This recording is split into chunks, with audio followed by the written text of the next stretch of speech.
Good morning everyone. आज हमारा जो हमने कल यूट्यूब पे अनाउंसमेंट करी थी कि हम यूरोडोक को सॉल्व करेंगे, तो आज से हम यूरोडोक का पहला चैप्टर स्टार्ट कर रहे हैं, जो कि है हमारा physical fundamental of mechanics. Physical fundamental of mechanics chapter number 1। उसका पहला क्वेश्चन है, question number 1, motor boat going down stream. पहले इतनी लाइन हमने पढ़ी, motor boat going down stream. तो डाउन स्ट्रीम की वेलोसिटी क्या है? ये हमारी डाउन स्ट्रीम वी आर, और मोटर बोट डाउन स्ट्रीम जा रही है, तो मोटर बोट ये बनाई हमने, और ये जा रही है डाउन स्ट्रीम वी स्पीड से। क्या ये समझ में आ रहा है? v की डायरेक्शन वी आर के अलोंग होगी, क्योंकि डाउन स्ट्रीम में दोनों वेलोसिटी, बोट की वेलोसिटी और रिवर की वेलोसिटी की डायरेक्शन सेम होती है। बोट की और रिवर की डायरेक्शन सेम होती है, तो सेम डायरेक्शन में ये क्या होते हैं? डाउन स्ट्रीम होते हैं। अगर अपोजिट डायरेक्शन होगी तो अप स्ट्रीम कहलाते हैं। ठीक है। अब इसके बाद overcome a raft at point A. यहां पे आगे हमने एक राफ्ट बनाया, राफ्ट नंबर ए इसको ओवरकम कर रहा है, मतलब ओवरकम कर रहा है। मोटर बोट यहां से खिसक के यहां तक आ गई, इस पॉइंट तक आ गई, और यहां तक टाइम क्या लगा हमारा? 60 मिनट। कितना लगा? 60 मिनट, लगभग कितना हो गया? 1 घंटे का समय लगा। 1 घंटे के बाद इस पॉइंट से इसने रिटर्न जर्नी करी, और रिटर्न जर्नी करके इस पॉइंट तक आया, क्योंकि क्या लिखा हुआ है हमारा? लेटर इट टर्न बैक कर गया।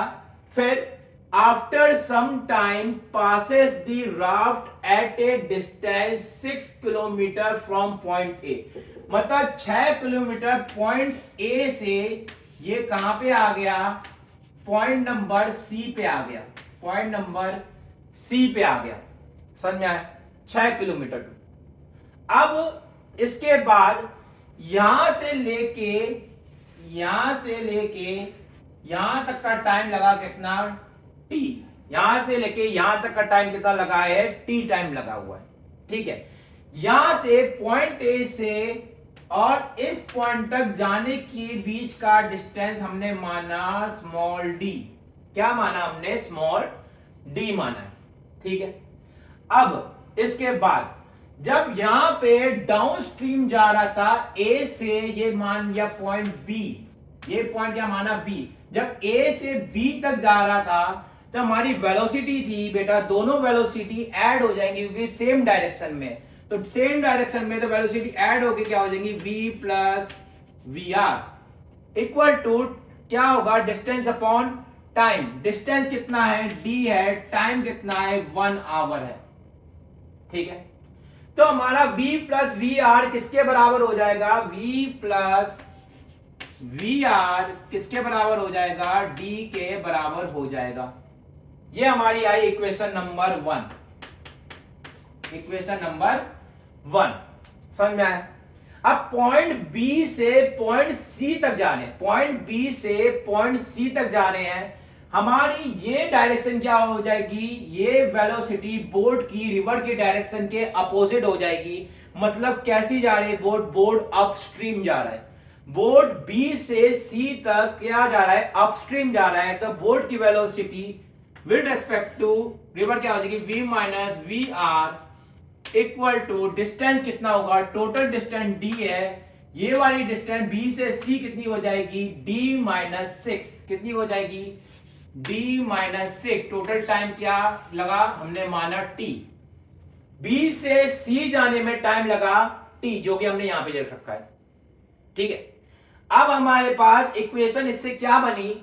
v minus v r into t किसके बराबर होगा? d माइनस 6 के बराबर होगा। ये हमारी आई इक्वेशन नंबर 2। 2 इक्वेशन आई हमारी। समझ में आया?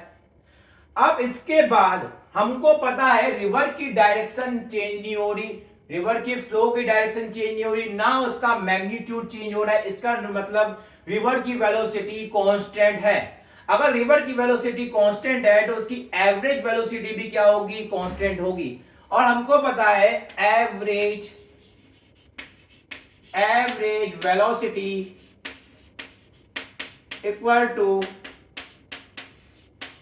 Total displacement upon total time, total displacement upon total time. Average velocity river की सेम है, वो किसके बराबर होगी, वी आर के बराबर होगी। V are equal to total displacement, total displacement क्या होता है, final position vector minus initial position vector. Final position C है, इनिशियल पोजीशन ए है, बीच की डिस्टेंस कितनी है, 6 किलोमीटर है। तो इसकी टोटल डिस्प्लेसमेंट क्या हो जाएगी, 6 डिवाइडेड बाय टोटल टाइम। ए से बी जाने में टाइम लगा 1 घंटा, बी से सी जाने में लगा टाइम t, तो क्या हो जाएगा टोटल टाइम 1 प्लस टी। ठीक है, अब इसके बाद 1 प्लस टी को इधर मल्टीप्लाई कर दिया, क्या हो जाएगा, v r plus v r t equal to 6। ये इक्वेशन नंबर 3 आई हमारी, समझ में आया। हमारे पास 3 इक्वेशन आई है। पहली है v plus v are equal to d, दूसरी है v minus v r into t equal to d minus 6, और तीसरी है हमारी v r plus v r t equal to 6। अब हमने इक्वेशन नंबर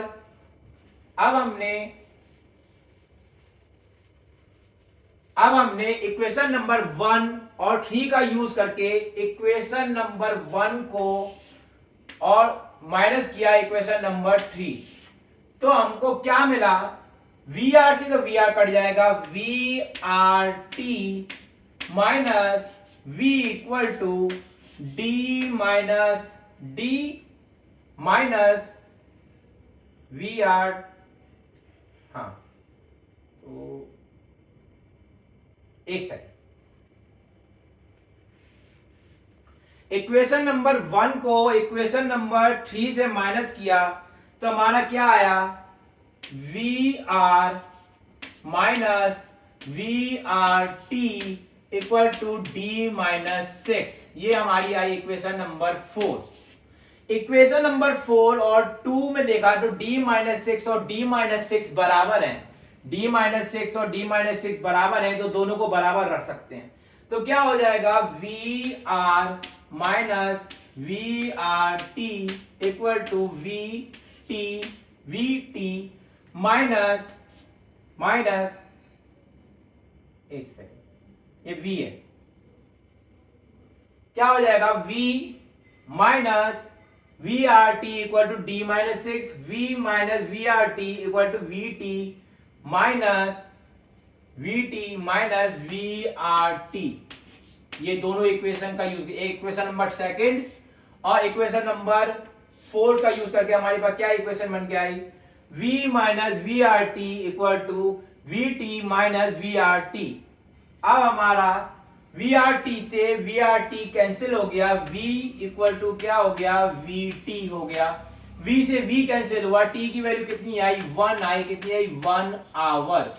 मतलब ये 1 घंटे में a से b गया होगा और b से c जाने में कितना टाइम लगा होगा, 1 घंटे का टाइम लगा होगा। ठीक है, अब हमसे पूछा गया है फाइंड दी फ्लो वेलोसिटी।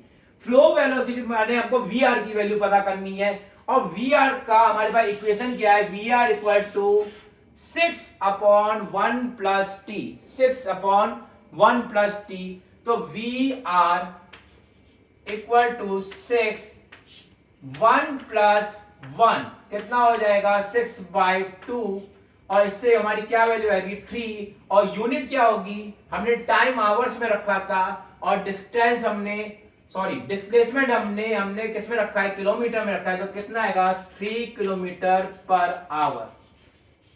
तो ये था क्वेश्चन नंबर 1 यूरोप का, जिसका आंसर कितना आ रहा है, we are equal to 3 kilometre per hour. Thank you.